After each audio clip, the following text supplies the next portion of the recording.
Serikali ya Mapinduzi ya Zanzibar itaendelea kuweka mazingira bora ya lugha ya Kiswahili ili kufikia malengo ya Dira ya Maendeleo ya Zanzibar ya 2050, Ilani ya Uchaguzi ya Chama cha Mapinduzi ya mwaka 2025-2030, Mpango wa Maendeleo wa Zanzibar wa mwaka 2025-2026, Dira ya Taifa ya Maendeleo ya mwaka 2050 kwa kufanya yafuatayo: mosi, kuimarisha mitaala ya lugha ya Kiswahili katika ngazi zote za elimu.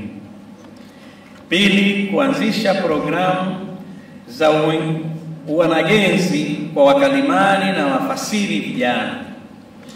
Tatu, kuimarisha ubunifu wa kidijitali na maudhui ya Kiswahili.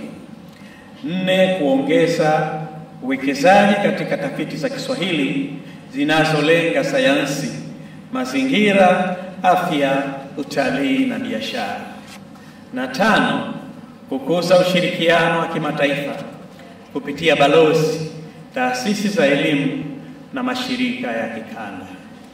Serikali imedhamiria pia kukuza lugha ya Kiswahili kwa kushirikiana na taasisi binafsi, kufanya mashindano mbalimbali ya Kiswahili, makongamano, matamasha ya Kiswahili kama vivutio vya utalii wa kiutamaduni, kuifanya Zanzibar kuwa kitovu cha Kiswahili duniani, mahali pa tafiti, mafunzo, ubunifu wa lugha na kuzalisha maudhui ya kimataifa ya lugha ya Kiswahili kupitia filamu, tamthilia, vitabu na michezo ya mitandaoni.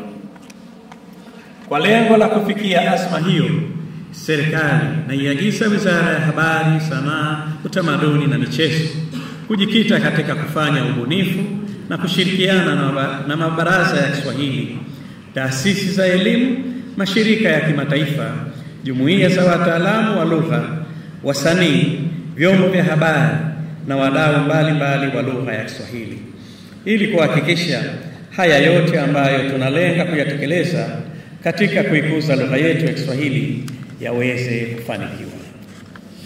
Vile vile napenda kutoa wito kwa wadau wote wa lugha ya Kiswahili kuendelea kushirikiana na serikali ili kuiendeleza na kuikuza lugha ya Kiswahili.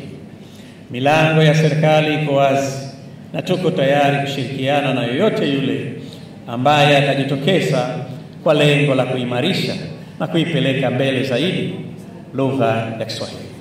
Na waomba sana muendelee kuwa mabalozi wa lugha ya Kiswahili popote mlipo.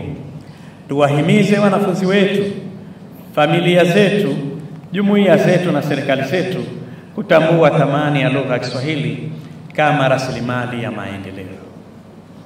Kadhalika, napenda kuwakumbusha kulitumia kongamano hili ambalo limepangwa kufanyika kwa siku 2 kuwa ni chanzo cha fikra mpya, hamasa mpya na ubunifu mpya utakaosukuma mbele gurudumu la lugha ya Kiswahili kwa nguvu zaidi.